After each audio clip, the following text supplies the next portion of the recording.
நம்ம இந்த நாள் நிகழ்ச்சியில யார பத்தி தெரிஞ்சுக்க போறோம் அப்படின்னா, தமிழ் திரையுலகத்துல 1980கள்ல மிகவும் புகழ்பெற்ற ஒரு முன்னணி நடிகரான நடிகர் மோகன் அவங்கள பத்தி தான் தெரிஞ்சுக்க போறோம். நடிகர் மோகன் கர்நாடக மாநிலத்தை சேர்ந்தவரா இருந்தாலும் கூட தமிழ் திரைப்படங்கள் மூலமே பெரும் புகழை பெற்றவராவார். நடிகர் மோகனுக்கு ஒரு செல்ல பெயர் உண்டு, அது உங்க எல்லாருக்குமே தெரிஞ்சிருக்கும். அதேதாங்க மைக் மோகன். இதுதான் இவருடைய செல்ல பெயர். எதனால அப்படி அழைச்சிருக்காங்க அப்படின்னா, பெரும்பாலான படங்கள்ல இவர் மைக்கு பிடிச்சு பாடக்கூடிய கேரக்டர்ல நடிச்சதுனால இவருக்கு இந்த பெயர் வந்திருக்கு. நடிகர் மோகன் அவங்களுக்கு வெள்ளி விழா நாயகன் அப்படிங்கிற இன்னொரு பெயரும் இருக்கு. எதனால அப்படி அழைச்சிருக்காங்க அப்படின்னா, இவரோட படங்கள் தொடர்ச்சியாக 25 வாரங்களுக்கும் மேலாக திரையரங்குகள்ல ஓடி சாதனை படைத்ததுனால வெள்ளி விழா நாயகன் அப்படின்னு சொல்லி இருக்கிறாங்க. இவரை கோகிலா மோகன் அப்படின்னு அழைச்சிருக்கிறாங்க. 1977வது வருஷத்துல வெளிவந்த இவரோட முதல் படமான கோகிலா படத்திற்கு பிறகு இந்த பெயரை பெற்றிருக்கிறாரு. 1956வது வருஷத்துல இந்த நாள்ல தான் அவரு பிறந்திருக்காரு. அவருக்கு இந்த நேரத்துல பிறந்தநாள் வாழ்த்துக்கள் சொல்லிக்கலாம். தமிழ் தவிர கன்னடம், மலையாளம் மற்றும் தெலுங்கு மொழி படங்கள்ல நடிச்சிருக்கிறாங்க.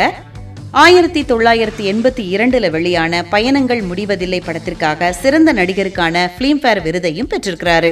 இவர் நடிச்ச குறிப்பிடத்தக்க படங்கள் அப்படின்னு பார்த்தோம்னா, பயணங்கள் முடிவதில்லை, மௌன ராகம், உதய கீதம், இதய கோவில் மற்றும் பிள்ளை நிலா போன்றவை இவரோட வெற்றி படங்கள் அப்படின்னு சொல்லலாம். சமீபத்துல நடிகர் மோகன் ஹரா அப்படிங்கிற படம் மூலமா மீண்டும் திரையுலகத்திற்கு திரும்பி இருக்கிறாரு.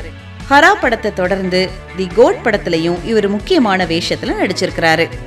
எல்லாத்தையும் விட இவரோட சிரிப்பு ரொம்ப அழகா இருக்கும். பலரோட மனசுல இடம் பெற்றதுக்கு இதுவும் ஒரு காரணம் அப்படின்னு சொல்லலாம். இந்த நாள் நிகழ்ச்சி மூலமா நாம நடிகர் மோகனுக்கு பிறந்த நாள் வாழ்த்துக்களை இன்னொரு முறை சொல்லிக்கலாம்.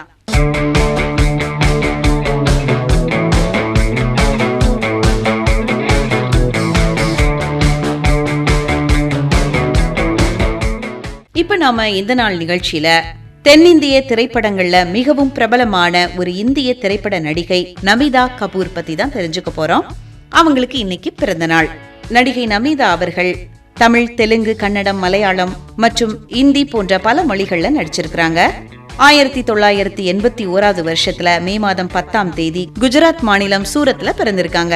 2001ல மிஸ் இந்தியா போட்டியில பங்கேற்று 4வது இடத்தை பிடிச்சிருக்கிறாங்க. 2002ல தெலுங்கு திரைப்படமான சொந்தம் படம் மூலமா திரையுலகத்துல அறிமுகமாயிருக்கிறாங்க. தமிழ் திரையுலகத்துல விஜயகாந்தோட நடிச்ச எங்கள் அண்ணா திரைப்படம் இவருக்கு மிகப்பெரிய அடையாளத்தை கொடுத்தது அப்படின்னு சொல்லலாம். அதுக்கப்புறமா மகாநதி, பில்லா போன்ற பல ஹிட் படங்கள்ல நடிச்சிருக்காங்க. திரையுலகத்துல மட்டும் இல்லாம சின்ன திரையிலையும் வலம் வந்திருக்காங்க நடிகை நமிதா. விஜய் டிவியோட புகழ்பெற்ற ரியாலிட்டி ஷோவான பிக் பாஸ் தமிழ் சீசன் 1ல போட்டியாளராக பங்கேற்றிருக்கிறாங்க. அதுக்கப்புறமா மானாட மயிலாட நடன நிகழ்ச்சியில நடுவராகவும் இருந்திருக்கிறாங்க. திரைத்துறை, சின்னத்திரை மட்டும் அல்லாம அரசியல்ல ஆர்வம் காட்டி வராங்க நமிதா. பாரதிய ஜனதா கட்சியில மாநில செயற்குழு உறுப்பினராக இருக்கிறாங்க. நடிகை நமிதா அவங்களுக்கு இந்த நாள் நிகழ்ச்சி மூலமா இன்னொரு தடவை பிறந்த நாள் வாழ்த்துக்கள் சொல்லிக்கலாம்.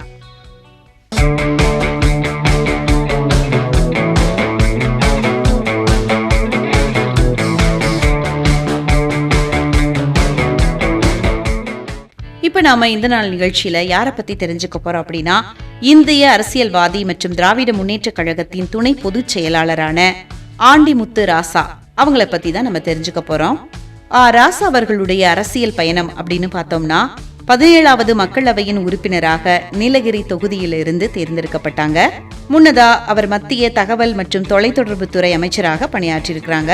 இதுவரைக்கும் 5 முறை மக்களவை உறுப்பினராக தேர்ந்தெடுக்கப்பட்டிருக்காங்க. ராசா அவர்கள் 1963வது வருஷத்துல மே மாதம் 10ஆம் தேதி பெரம்பலூர் மாவட்டம் வேலூர் கிராமத்துல பிறந்திருக்காங்க. ராசா அவர்களுக்கு இந்த நாள் நிகழ்வு மூலமா நம்ம பிறந்த நாள் வாழ்த்துக்களை தெரிவிச்சுக்கலாம்.